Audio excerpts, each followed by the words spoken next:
오늘의 작전 시작하겠습니다. 오늘의 작전명, 환율에서 자유로운 식음료 기업을 찾아랍니다. 일반적으로 이 식음료 업종은 대표적인 고환율 피해주입니다. 환율이 오르면 울고 환율이 떨어지면 웃는 그런 업종이죠.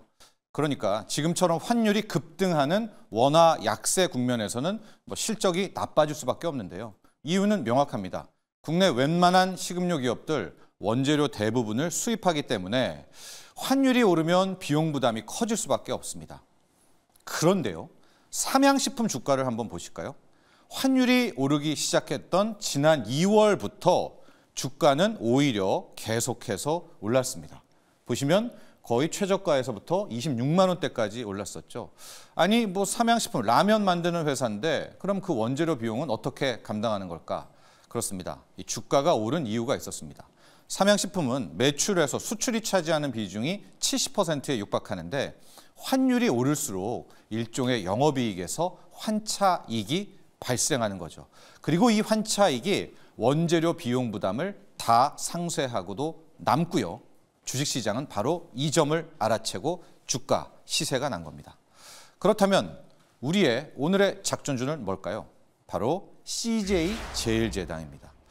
CJ제일제당의 사업 구조를 보면 식품 부분과 바이오 부분 그리고 물류로 나눌 수가 있을 텐데 이 물류 비중 너무나 크죠. 의문들도 있을 것 같은데요. 이 물류 부분은 CJ 대한통운 지분에서 나오는 겁니다. 그러니까 조금 빼놓고 생각해 볼 필요가 있겠죠. 그리고 다시 이 식품 부분은 설탕, 밀가루, 식용유 등의 소재식품, 또 햇반 등의 가공식품 사업으로 나뉘게 되는데 작년에 보면은요, CJ제일제당 원당 매입하는데 8천억, 원맥 수입하는데 3,300억, 대두를 수입하는 데는 1조 원 이상 사용했습니다. 그러니까 지금 딱 보면 환율이 이렇게 올랐으니까 CJ제일제당 정말 힘들겠구나, 최악의 상황을 보내겠구나 이런 생각이 들 겁니다. 그런데 왜 이 CJ제일제당을 작전주로 꼽았을까? 바로 이 사업 구조, 특히 해외 사업 때문입니다. CJ제일제당은 아예 해외에서 식품을 만들고 거기서 유통하고 있는데요. 가령 미국 냉동식품 제조사 슈완스나 김치 제조업체 코스모푸드를 그대로 인수해서 영업을 하고 있습니다.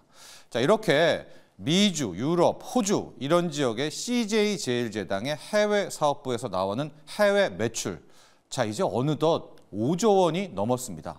그러니까 앞서 전체 식품 그래프에서 보면 매출에서만 봐도 절반을 넘는 이런 상황이 온 것 같죠.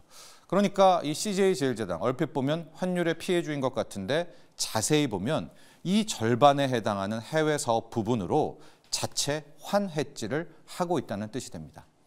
그리고 이 다음이 훨씬 더 중요한데요. 어제도 그렇고 만약 오늘부터 이 환율이 하락하게 된다면 앞서 수출, 환차익으로 어필했던 삼양식품 같은 경우는 오히려 매력이 사라지겠지만 CJ제일제당은 이제 남은 부분에 있어서 환율 하락 호재 부분을 고스란히 활용할 수가 있습니다. 왜냐하면 없었던 이익이 이젠 다시 생길 수가 있으니까요.